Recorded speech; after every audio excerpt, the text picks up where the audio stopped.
Tonight on MetroFocus. Rudy Giuliani ignites an election scandal enveloping President Donald Trump. A controversial and crazy couple of days in our nation's history. New York's former mayor, Rudy Giuliani, has been front and center for plenty of it. The president's attorney has tried to clear up his remarks from that now viral CNN interview. Giuliani said that the idea that he went to the Ukraine on a political mission to get former Vice President Joe Biden in trouble is ridiculous. But the president acknowledged Sunday that he did indeed talk about Biden during a July phone call with the Ukrainian president. And, as you saw, Trump defended that exchange as perfectly appropriate, but Democrats aren't buying it and seem to be inching closer towards impeachment. There's certainly a lot to unpack here, so let's bring in our next two guests. Naila Amaru is a Democratic advocacy and political strategist. You might also recognize her from the 2016 DNC, where she formally nominated Hillary Clinton for president. And we're also joined again by former Republican Congressman Michael Grimm, who represented Staten Island and parts of Brooklyn. Welcome to you both. Very nice to be here. So as I said, there was a lot to unpack with this weekend's situation. I'm not even sure where to begin, what to call it officially. We have a whistleblower complaint, we have allegedly a report that no one has seen, and now we have denials and clarifications. So I'll start with you, Michael. What were your reactions to this weekend? Well, first of all, I think the mayor misspoke.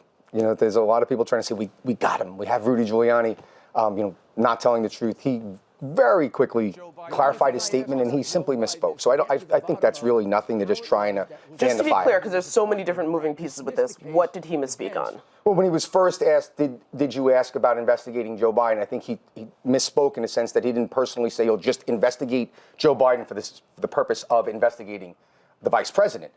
In the context of the corruption of Ukraine, and you have to ask yourself, how is it that his son, who's certainly not qualified to be putting together international deals of $1 billion and more for two different countries, how would he get such contacts and such contracts if his father wasn't not only the vice president, but in charge of doling out money to those specific countries? So when you look at that, it just doesn't pass the smell test, and of course it should be investigated. Naila, I'm sure you've got thoughts. I do have thoughts. So when I was watching the interview, I was thinking one of two things. Based off of his behavior, there's absolutely no strategy behind what he's saying. And the second thought was, well, given the pattern of behavior, he may very well be laying out the facts out there and just really beginning the process of spin 101. If we get the facts out there, anticipating the arguments that he knows the Trump administration will have to make at some point in the future as more facts come out, then he's really just desensitizing the public as to, well, this is old news, so what's the big deal? Which is straight from the playbook that the administration has taken from when it came to previous incidences as well.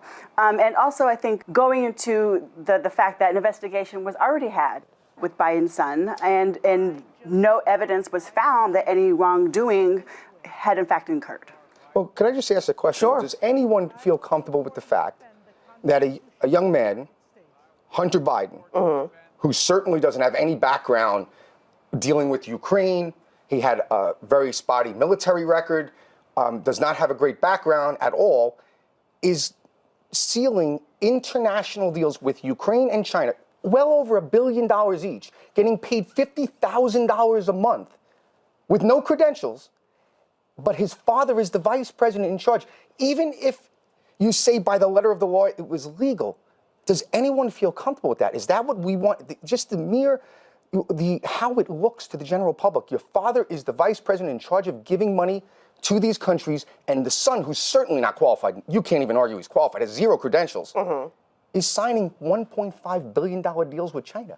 Okay, it does bring up two questions. One is that, first of all, how you know all of this information, because we haven't at least seen this reporting fleshed out yet. And then two, given this current administration, we've seen a fair share of people who might not be traditionally qualified taking on very, very prominent and important roles within this administration. We're not talking about the vice president, we're talking about the president. But they're appointed, okay? People are appointed to positions. This was a private sector position that the Ukrainian government and the Chinese government hired him directly. But isn't the private sector supposed to be free to do whatever it wants? Oh, absolutely. I don't blame China, and I don't blame Ukraine. Okay. All I'm saying is, if the son of the vice president suddenly, out of nowhere, with no background, no credentials, suddenly gets these types of contracts, you have to shake your head and say it must be because of his father. And his father did come out on television and brag about the fact that he got the prosecutor fired who was investigating the very company that was giving Joe Biden's son $50,000 a month retainer as a consultant. That is true. I do want to clarify, though, that a lot of countries had a lot of issues with that particular investigator in the Ukraine, as I understand.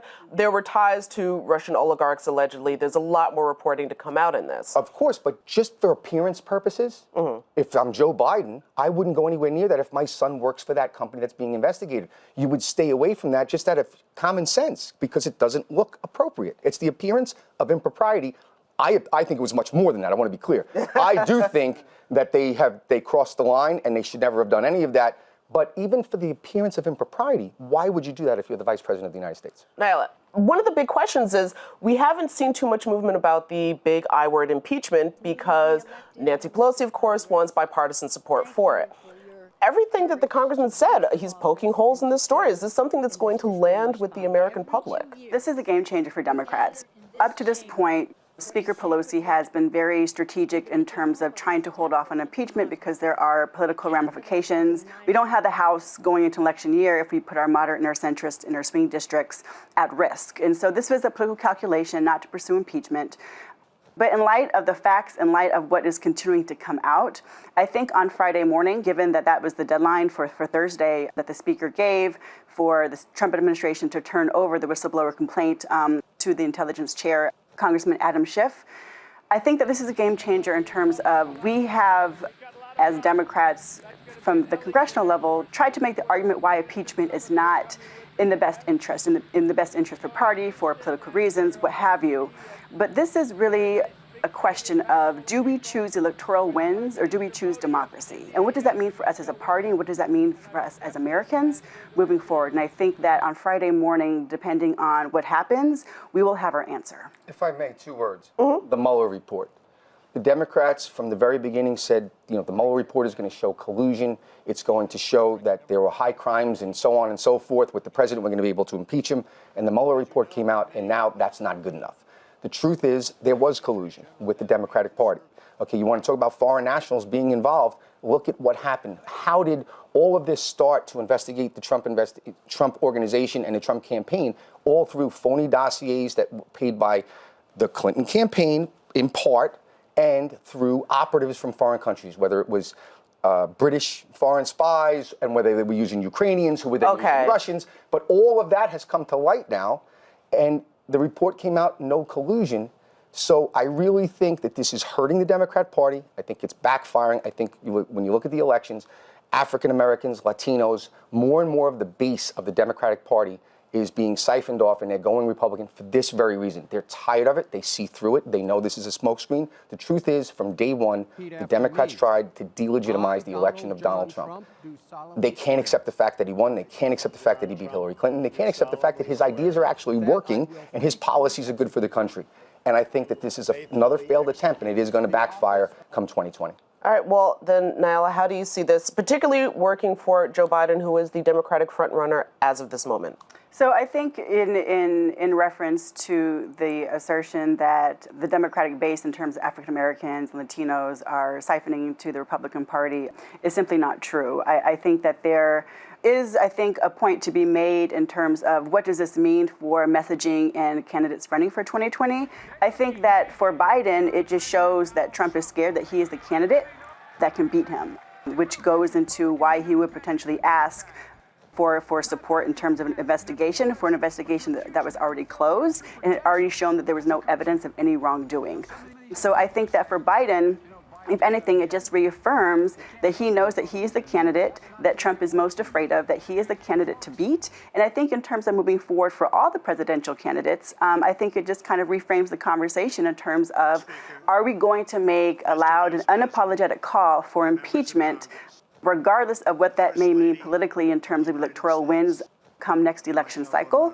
Or do we choose to be the party that holds on to American values and tries to hold on to the last semblance of democracy here in America? We're going to have to leave it there. Thank you, both of you. I'd love to have you both back as this story continues to develop, as we expect it will. That wraps up this edition of MetroFocus. Thanks so much for joining us tonight. I'm Jenna Flanagan.